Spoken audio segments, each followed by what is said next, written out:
வணக்கம் மக்களே, welcome back to my channel live with me in Japan.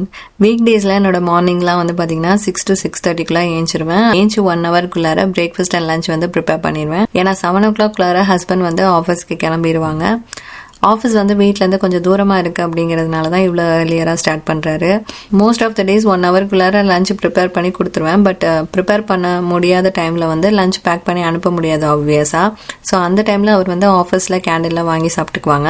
ஆஃபீஸில் வந்து இந்தியன் டிஷ்ஷஸ்லாம் வந்து கிடைக்காது, ஜாப்பனீஸ் ஃபுட்ஸ் தான் வந்து சாப்பிட்ணும். பட் என்னோட ஹஸ்பண்டுக்கு பழகிடுச்சு அப்படிங்கிறதுனால சோபா நூடுல்ஸ் அந்த மாதிரி ஜாப்பனீஸ் ஃபுட்டு வாங்கி சாப்பிடுவாங்க.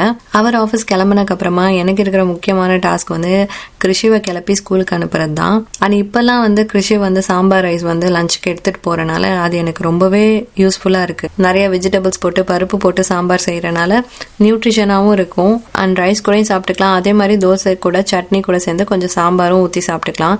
ஸோ நிறைய பேருக்கு இந்த சாம்பார் அப்படிங்கிறது ஒரு கம்ஃபர்டபுள் ஃபுட்டா இருக்கும். அதே மாதிரி தான் எனக்குமே. ஸோ இவன் அந்த சாப்பிட ஆரம்பிச்சதுலேருந்து எனக்கு யூஸ்ஃபுல்லா இருக்கு. அப்புறம் சைட் டிஷ்ஷை ப்ரிப்பேர் பண்ணிடுவேன். பிரேக்ஃபாஸ்ட்டுக்கு வந்து பார்த்தீங்கன்னா வீக்கெண்ட்லேயே வந்து மாவு அரைச்சி வச்சிருப்போம் இல்லையா. ஸோ அதில் வந்துட்டு இட்லி தோசை, சம்டைம்ஸ் வந்து அதில் ராகி சேர்த்து இல்லைனா வந்துட்டு சத்து மாவு சேர்த்துட்டு சத்து மாவு தோசை அந்த மாதிரி ஏதாவது ப்ரிப்பேர் பண்ணிடுவேன். ஸோ இப்படி என்னோட குக்கிங் ஒர்க்குக்கெலாம் வந்து ஒரு ரொட்டீன் செட் பண்ணியாச்சு. ஆனால் கிருஷிவை கிளப்புறது தான் இன்னும் பெரிய டாஸ்காக இருந்துட்டு இருக்கு. என்னதான் அவன் வந்து வளர்ந்தாலும் அவனோட ஒர்க்ஸ்லாம் அவனே பார்த்துக்கிட்டாலுமே சாப்பிட்றது மட்டும் இன்னுமே வந்து பார்த்தீங்கன்னா ஒரு 2 வாய் சாப்பிட்றதுக்கு 2 மணி நேரம் ஆகுறான். ஸோ எப்படியோ அவனுக்கு வந்து பிரேக்ஃபாஸ்ட் ஃபீட் பண்ணிட்டு அவனை வந்து ஸ்கூலுக்கு அனுப்பணும். அண்ட் என்னோட ஹஸ்பண்ட் ஆஃபீஸில் வந்து பார்த்தீங்கன்னா இந்த ஒர்க் ஃப்ரம் ஹோம் ஆப்ஷனே இல்லை அப்படிங்கிறதுனால ஸோ கிருஷி ஸ்கூலுக்கு அனுப்புறதாகட்டும், அதுக்கப்புறமா ஹவுஸ் ஹோல்ட் ஒர்க்ஸ் எல்லாத்தையுமே நான் தான் வந்து டேக் கேர் பண்ணிக்கணும். இப்போன்னு இல்லை, கோவிட் பீக்கில் இந்த டைமில் உலகமே வந்து ஒர்க் ஃப்ரம் ஹோம் தான் பண்ணிட்டு இருந்தாங்க.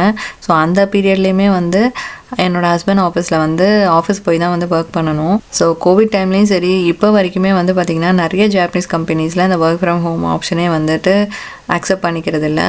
ஸோ இங்கே இருக்கிற நிறைய கம்பெனிஸை பொறுத்த வரைக்கும் ஒர்க் அப்படின்னா அது ஆஃபீஸ் போய் தான் பண்ணணும் அப்படிங்கிற மாதிரி இருக்குது. என்னைக்காவது ஒரு நாள் ஒரு எமர்ஜென்சி அப்படின்னாலுமே ஃபஸ்ட்டு என்னோட ஹஸ்பண்ட் வந்துட்டு லீவ் போட்டுடலாம் அப்படின்னு தான் யோசிப்பார். ஒழிய ஒர்க் ஃப்ரம் ஹோம் எடுத்துக்கலாம் அப்படின்னு நினைக்கவே மாட்டார். அந்த அளவுக்கு வந்து இங்கே அவ்வளோ ஃப்ளெக்சிபிள் கிடையாது. ஸோ அதனால் அவனை கிளப்பிட்டு அதுக்கப்புறமா ஹவுஸ் ஹோல்ட் ஒர்க்லாம் பார்க்குறதுக்கு எனக்கு டைம் சரியாக இருக்கும். 2 நாளைக்கு ஒரு தடவை வாஷிங் மிஷின் போடுறது, அதே மாதிரி வீக்லி ஷாப்பிங்லாம் இருந்துச்சு அப்படின்னா எந்த காய்கறி இருக்குது இல்லைன்னு லிஸ்ட்டு போடுறதுல தொடங்கி அது எப்போ கிடைக்குமோ அப்போ கடைக்கு போய் வாங்கிட்டு வர்றது வரைக்கும் எல்லாமே நானே தான் வந்து பார்த்துக்கணும். கடைக்கு போகிறது, அப்புறம் ஹவுஸ் ஹோல்ட் கிளீனிங் அது எல்லாமே வந்து வீக்கெண்டில் தான் அவர் சப்போர்ட் பண்ண முடியும். வீக் டேஸில் வந்துட்டு அவங்களால எதுவுமே பண்ண முடியாது. அண்ட் இந்தியா தமிழ்நாட்டிலேருந்து வந்துட்டு பார்த்தீங்கன்னா எனக்கு இந்த சம்மர் தான் வந்துட்டு ரொம்பவே கம்ஃபர்டபுளாக இருக்கும். எனக்கு வந்துட்டு ஏதோ நம்ம ஊரில் இருக்கிற மாதிரியே எனக்கு வந்து ஒரு ஃபீல் வரும். மோஸ்ட்டாக இந்த கிளைமேட்னால தான் நான் நினைக்கிறேன். ஸோ காலையில் சீக்கிரம் விடிகிறது, அதே மாதிரி ஈவினிங் சன்செட் வந்து பார்த்தீங்கன்னா 6:30 போல் தான் ஆகும். மத்தியானம் அந்த 12-1 மணிக்கு வெயில் மட்டும்தான் தாங்க முடியாது. பட் அதெல்லாம் நமக்கு பழகி போனதுனால ஒன்றும் தெரியாது. நினச்ச நேரத்துக்கு வெளியில் போகலாம், அவ்வளோ கம்ஃபர்டபுளாக இருக்கும் எனக்கு இந்த சம்மர் டைமில். இதுவே வின்டர் அப்படின்னா அந்த ஜாக்கெட்டை போடணும், க்ளவுஸை போடணும், இயர் கஃப் போடணும், அதெல்லாம் போட்டுட்டு தான் வந்து வெளியில் போக முடியும். ஸோ அதெல்லாம் கொஞ்சம் கடுப்பாக இருக்கும் வின்டர்னால். அதே மாதிரி சம்மர் டைம்னால் அந்த பால்கனியில் நல்லா டைம் ஸ்பெண்ட் பண்ணலாம். அந்த செடிகள்லாம் பார்க்குறதுக்கே அவ்வளோ ஆசையாக இருக்கும். பச்சை பசைன்னு நல்லா வளர்ந்து வரும். ஸோ இந்த செடிகளை பராமரிக்கிறதுக்கும் எனக்கு கொஞ்சம் டைம் ஸ்பெண்ட் ஆகும். அப்படியே இங்கே டைம் ஸ்பெண்ட் பண்ணிவிட்டு அதுக்குள்ளே லஞ்ச் டைமே வந்துடும். மார்னிங் இந்த ஏர்லி ஹவர்ஸில் சாம்பார் எப்படி ஒரு கம்ஃபர்ட் ஃபுட்டோ அதே மாதிரி தாங்க இந்த 1 pot ரெசிபியும். ரைஸ் வச்சோமா, அதில் எல்லா வெஜிடபிள்ஸும் போட்டோமா, ஒரு 2 விசில் விட்டோமா, டக்குன்னு ரெடி ஆயிரும். குயிக்காகவும் செஞ்ச மாதிரி இருக்கும், அதே மாதிரி ஹெல்த்தியாகவும் இருக்கும். வெஜ்ஜாக இருந்தாலும் சரி, நான்வெஜ்ஜாக இருந்தாலும் சரி, இந்த 1 pot ரெசிபி கண்டிப்பாக எல்லா வீட்லேயும் வீக் டேஸில் செய்வீங்க. அதே மாதிரி தான் நானுமே விஷயம் வந்து இந்த மாதிரி வாட்டர் பார்க்லாம் வந்து கூட்டிகிட்டு போயிட்டுருக்கேன். அதுவும் வந்து ஸ்கூல் போயிட்டு வர வழியிலேயே இருக்கா. ஸோ அதனால் ஒரு 1/2 an hour போல் கொஞ்சம் ப்ளே பண்ணட்டும் அப்படின்னு சொல்லிட்டு விட்டுறது.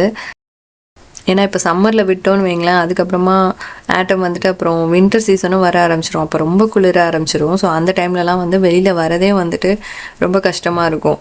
எப்படா வந்து வீட்டுக்குள்ளே போவோம், இந்த ஹீட்டர் போட்டுட்டு உட்காந்துருப்போம் அப்படின்னு சொல்லி தான் தோணும். ஸோ அதனால் இந்த சம்மர் டைமில் வந்து இங்கே யாருமே மிஸ் பண்ண மாட்டாங்க. எல்லாருமே வந்துட்டு மோஸ்ட்டாக வந்து வெளியில் இந்த மாதிரி டைம் ஸ்பெண்ட் பண்ணுவாங்க பார்க்கில் அந்த மாதிரிலாம். இப்போ நாங்கள் வந்திருக்க இந்த வாட்டர் பார்க் வந்து பார்த்திங்கன்னா ரொம்பவே ஸ்பெஷல் அப்படின்னு சொல்லலாம். ஏன்னா மேலே வந்து பார்த்திங்கன்னா ஹைவே ரோடு வந்து இருக்குங்க. அதுக்கு கீழே இருக்கிற இந்த வாய்டு ஸ்பேஸை யூஸ் பண்ணி இவங்க வந்து ஒரு பார்க் மாதிரி செட்டப் பண்ணியிருக்காங்க. அதுலேயும் அந்த வாட்டர் பார்க் மாதிரி செட்டப் பண்ணியிருக்காங்க. பக்கத்துலேயே வந்து பார்த்திங்கன்னா பாண்டும் இருக்குது. அங்கே கலர் கலராக ஃபிஷ்ஷும்லாம் இருக்கும். பார்க்குறதுக்கு அவ்வளோ ப்ளசண்ட்டாக சூப்பராக இருக்கும். அண்ட் இந்த ஹைவேஸ் கீழே இது மட்டும் இல்லைங்க, நிறையா அந்த ஸ்லைடர்ஸ்லாம் வச்சு ப்ளே பண்ணுவாங்க இல்லையா, அந்த மாதிரி பார்க்கு. இது மட்டும் இல்லாமல் mini football court, basketball court, golf court எல்லாம் கூட இருக்குங்க. ஃபுல் ஸ்பேஸையுமே வந்து செம்மையாக யூட்டிலைஸ் பண்ணியிருப்பாங்க.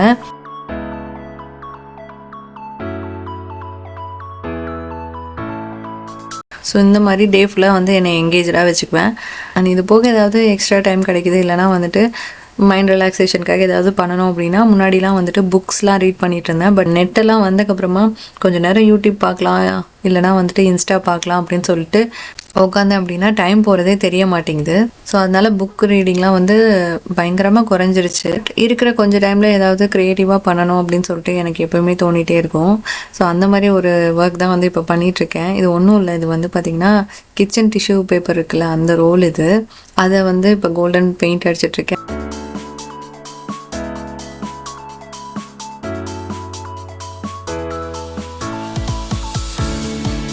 இப்போ யூஸ் பண்ணிகிட்ருக்கிறது ரெகுலர் பெயிண்ட் இல்லை, இது வந்து மெட்டாலிக் பெயிண்ட்டுன்னு சொல்லுவாங்க. இதில் வந்து கோல்டன், சில்வர், காப்பர் கலர்ஸ்லலாம் வந்து அவைலபிளாக இருக்கும். ஸோ இதில் பெயிண்ட் பண்ணோம் அப்படின்னா அப்படியே அந்த மெட்டல் மாதிரியே இருக்கும். ஸோ அந்த எஃபெக்ட்டுக்காக தான் இந்த மெட்டாலிக் கலர்ஸ் வந்து யூஸ் பண்ணிகிட்ருக்கேன். ஆப்ஸ் எல்லாம் கூட கிடைக்கும் இல்லையா, ஸோ அது கூட யூஸ் பண்ணிக்கலாம். ஈஸியாக அந்த பேப்பர் மட்டுமே அப்படியே இந்த ரோலில் வந்து ஸ்டிக் பண்ணிடலாம். அது இன்னுமே வந்து ஈஸியாக இருக்கும். அதுக்கப்புறம் கார்ட்போர்டில் வந்து ஹார்டின் ஷேப்பில் வந்து கட் பண்ணி எடுத்துகிட்டு அதுக்குமே வந்து கோல்டன் பெயிண்ட் அடிச்சிட்ருக்கேன்.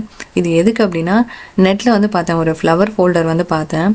ஸோ அதை நம்மளே வந்து வீட்டிலேயே செய்யலாம் அப்படின்னு சொல்லிட்டு தான் ரெடி பண்ணிகிட்ருக்கேன். ஸோ ஃப்ளவர்ஸும் வாங்கிட்டு வந்துடலாம் அப்படின்னு சொல்லிட்டு இங்கே இருக்கிற டைசோக் தாங்க வந்தேன். அண்ட் மோஸ்ட்டாக அந்த டைசோக் போய் எக்ஸ்ப்ளோர் பண்ணுறதும் என்னோடய ஹாபி அப்படின்னு கூட சொல்லலாம். சில புது ஐட்டம்லாம் வந்திருக்கும், அதெல்லாம் போய் பார்த்துட்டு வருவேன், வேணும்னா வாங்கிட்டு வருவேன், அந்த மாதிரிலாம் பண்ணுவேன். ஆக்சுவலாக அந்த ஃப்ளவர் ஹோல்டரை ஃபிக்ஸ் பண்ணிவிட்டு அப்படியே நேச்சுரல் ஃப்ளவர்ஸ் வாங்கலாம் அப்படின்னு தான் நினச்சிட்டு இருந்தேன். பட் அதுக்கு முன்னாடி எதுக்கும் வந்துட்டு டைசோவில் போய் பார்க்கலாமே அப்படின்ட்டு இங்கே வந்து பார்த்தா பயங்கர கலெக்ஷன்ஸாக இருந்துச்சு. அண்ட் எதை வாங்குறது இல்லைன்னே தெரில, எல்லாமே செம்மையாக இருந்துச்சு. குட்டி குட்டி ஃப்ளவர்ஸ் ஆகட்டும் அண்ட் பெரிய ஃப்ளவர்ஸ் ஆகட்டும் அப்படின்னு சொல்லிட்டு எல்லாமே டீட்டெயில்டாக அவ்வளோ கலர்ஃபுல்லாக பண்ணியிருந்தாங்க. பட் எனக்கு டக்குன்னு டிசைட் பண்ண முடியல. ஸோ அதனால் இந்த ஒர்க் அப்படியே பெண்டிங் வச்சிடலாம் அப்படின்னு சொல்லிட்டு அன்றைக்கி வந்துட்டு எந்த ஃப்ளவர்ஸுமே வந்து வாங்கலை. சம்டைம்ஸ் அந்த மாதிரி தான் ஆகிடும். நம்ம வந்துட்டு ஒரு பொருள் வாங்குறதுக்காக கடைக்கு போவோம், பட் அந்த பொருளை தவிர மற்ற எல்லா பொருளுமே வாங்கிட்டு வருவோம். அது வந்து சில சமயம் வந்து தெரியாமல் நடக்கும். நான் இன்றைக்கி வந்து பர்பஸ்ஃபுல்லாக அந்த மாதிரி பண்ணேன். ஆனால் ரொம்ப நேரம் இந்த ஃப்ளவர் செக்ஷன்லேயே ஸ்பெண்ட் பண்ணேன். இங்கேருந்து கிளம்புறதுக்கு மனசே வரல, அந்த அளவுக்கு சூப்பராக இருந்துச்சு. எப்போயுமே டைசோ போகும்போது வீட்டுக்கு தேவையான திங்ஸ் மட்டும் வாங்கிட்டு வந்துடுறது. இந்த செக்ஷனை வந்து கடந்து தான் போவோம், ஏன்னா இது வந்து என்ட்ரன்ஸ்லேயே இருக்கும். பட் இது எக்ஸ்ப்ளோர் பண்ணி பார்த்ததே கிடையாது. இன்றைக்கி டைம் கிடைச்சது அப்படின்ட்டு ஃபுல்லாக எக்ஸ்ப்ளோர் பண்ணி பார்த்துட்டேன்.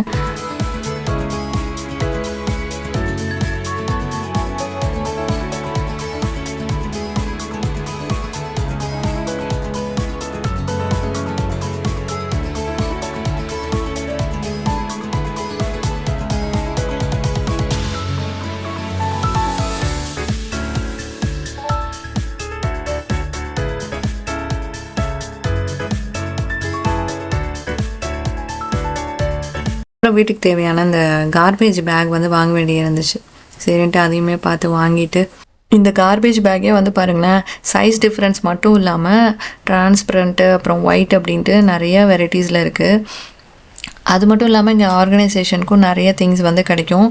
அண்ட் எந்த பொருள் எடுத்தாலுமே ஸ்டார்டிங் ப்ரைஸ் வந்து 100 yen அப்படிங்கிறதுனாலேயே வந்து நிறைய பொருள் குட்டி குட்டி க்யூட்டான திங்ஸ் எல்லாம் வந்து வாங்குவேன். ஸோ அந்த மாதிரி சில பொருட்களும் வாங்கிட்டு வந்தாச்சு.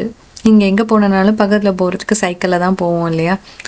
அண்ட் இந்த சைக்கிளில் போகிறதுக்கும் வந்து பார்த்திங்க அப்படின்னா, ஃப்ரெண்டில் யாராச்சும் போயிட்டுருக்காங்க அப்படின்னா இங்கே யாருமே வந்துட்டு பெல்லெல்லாம் வந்து அடிக்க மாட்டாங்க. இங்கே இருக்கிற பீப்புள் வந்து மற்ற பீப்புள் மேலே அவ்வளோ காஷியஸாக இருப்பாங்க. ஸோ நம்ம போகிறோன்னா அவங்களுக்கு ஆட்டோமேட்டிக்காக வந்து தெரிஞ்சிடும், அவங்களே வந்து ஒதுங்கிடுவாங்க. அப்படி அவங்க ஒதுங்கலைன்னா அவங்க ஒதுங்குற வரைக்கும் அவங்க பின்னாடியே தான் நம்ம போகணும். இங்கே யாருமே வந்துட்டு இந்த சைக்கிள் பெல் அடிக்கிறது அதை பண்ண மாட்டாங்க.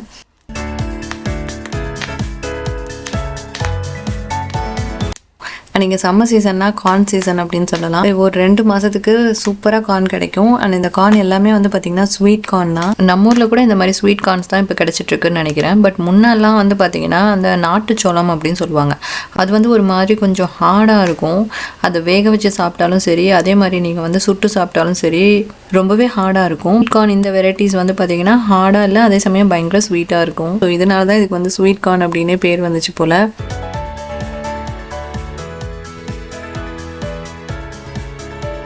ஸோ இந்த மாதிரி ஒர்க்லாம் பண்ணிகிட்டு இருக்கும்போதே ஈவினிங் ஆயிரும். அப்புறம் கிருஷி கூட கொஞ்சம் நேரம் டைம் ஸ்பெண்ட் பண்ணுவேன். அதுக்கப்புறமா டின்னர் ஒர்க் ப்ரிப்பேர் பண்ணுறதுக்கு வந்துடுவேன். மார்னிங் ப்ரிப்பேர் பண்ணது கொஞ்சம் லெஃப்ட் ஓவர் இருக்கும். அதோடு சேர்ந்து நைட்டுக்கு வந்து இட்லி இல்லைனா தோசை வந்து ப்ரிப்பேர் பண்ணிடுவேன்.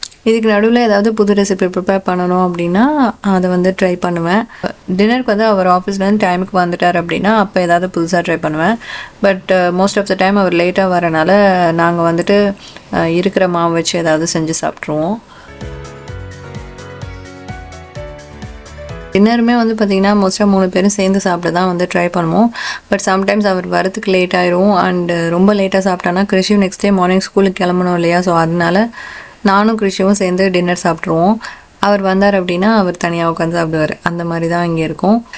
இன்னொன்று வந்து பார்த்திங்கன்னா இங்கே ஜப்பான்லேருந்து இந்த ஓவர் டைம் கல்ச்சர் அப்படிங்கிறது ரொம்பவே காமனாக இருக்குது.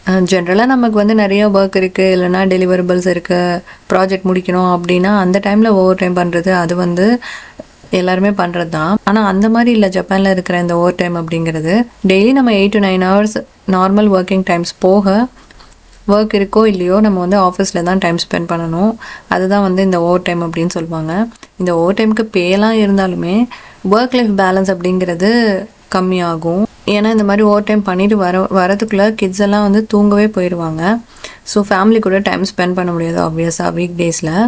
இது வந்து ஒரு பெரிய ட்ராபேக் தான் இங்கே ஜப்பான் ஒர்க் கல்ச்சரை பொறுத்த வரைக்கும். ஆனால் என்ன பண்ணுறது, இந்த ஓவர் டைமை இங்கே வந்து நார்மலைஸ் ஆக்கி வச்சுருக்காங்க. இன்ஃபேக்ட் சொல்லணும்னா நார்மல் ஒர்க்கிங் ஹவர்ஸான 8-9 hours ஒர்க் பண்ணிவிட்டு கிளம்புனாலே கொலீக்ஸு எல்லாருமே வந்து சீக்கிரம் கிளம்புறோம் அப்படிங்கிற மாதிரி நம்மளை பார்ப்பாங்க. ஸோ இதுக்காகவே வந்து பார்த்திங்கன்னா கொஞ்சம் நேரம் எக்ஸ்ட்ராவாக ஆஃபீஸில் டைம் ஸ்பெண்ட் பண்ணிட்டு வர மாதிரி இருக்கும். ஸோ இது வந்து பேச்சுலராக இருக்கிற வரைக்கும் ஓகே. பட் ஃபேமிலி இருக்காங்க அப்படின்னா கண்டிப்பாக வந்துட்டு நமக்கு அந்த ஒர்க் லைஃப் பேலன்ஸ் வந்துட்டு கண்டிப்பாக மிஸ் ஆகும். பட் என்ன பண்ணுறது, இங்கே ஜப்பானில் இந்த மாதிரி ஒர்க் கல்ச்சர் இருக்குது. அண்ட் இது போக வந்து ஃபிக்ஸட் சேலரி ஆகட்டும், அதே மாதிரி ஒரு ப்ரொமோஷன் இன்க்ரிமெண்ட் எல்லாத்துக்குமே வந்து இவங்க வந்து ஒரு செட் ஆஃப் ரூல்ஸ் வந்து வச்சுருக்காங்க. அண்ட் ஒரு ஸ்டாண்டர்ட் தான் வச்சுருக்காங்க. ஸோ அதை இன்னுமே வந்து ஃபாலோ பண்ணிகிட்ருக்காங்க. அதாவது நீங்கள் ஒரு கம்பெனியில் ஜாயின் பண்ணுறீங்க 20 yearsல அப்படின்னா உங்களுக்கு வந்து நெக்ஸ்ட்டு ப்ரொமோஷன் வந்து பார்த்திங்கன்னா 40 yearsல தான் இருக்கும். அதுக்கப்புறம் வந்து பார்த்திங்கன்னா 60 years அந்த டைமில் நீங்கள் வந்து ரிட்டையரே ஆயிடுவீங்க. ஸோ இந்த மாதிரி தான் இருக்கும். நீங்கள் ஜாப் சுவிட்ச் ஓவரும் அவ்வளோவா பண்ண மாட்டாங்க. அதே மாதிரி கம்பெனிஸுமே வந்து பார்த்திங்கன்னா ஒருத்தங்களை ஹையர் பண்ணிட்டாங்க அப்படின்னா அவ்வளோ சீக்கிரம் வந்து அவங்க ஜாபை விட்டு தூக்க மாட்டாங்க. ப்ரைவேட் செக்டர்லேயும் ஜாப் செக்யூரிட்டி இருக்குது அப்படின்னா அது வந்து ஜாப்பனீஸ் கம்பெனியில் தான் இருக்கும். அந்தளவுக்கு ஒரு கம்பெனியில் ஜாயின் பண்ணிட்டோம் அப்படின்னா அது வந்து கவர்மெண்ட் ஜாப் மாதிரி இங்கே எல்லாருமே கன்சிடர் பண்ணிவிட்டு அந்த ஒர்க்கை வந்து பார்ப்பாங்க. ஸோ எம்ப்ளாயீஸும் சரி அவ்வளோ லாயல் ஒரு பாண்டிங்கோடு இங்கே வந்து இருக்கும். பட் இந்த மாதிரி ஜாப்பனீஸ் ஒர்க் கல்ச்சர்லாம் வந்து பார்த்திங்கன்னா ஃபஸ்ட்டு பார்க்குறப்ப நமக்கு வந்து கொஞ்சம் கல்ச்சர் ஷாக்காக தான் இருக்கும். என்னடா அது இந்த மாதிரிலாம் இருக்கே அப்படின்னு சொல்லிட்டு. அண்ட் நான் சொன்ன எல்லாமே வந்து பார்த்திங்கன்னா இங்கே இருக்கிற எல்லா கம்பெனிஸ்லேயும் அந்த மாதிரி கிடையாதுங்க.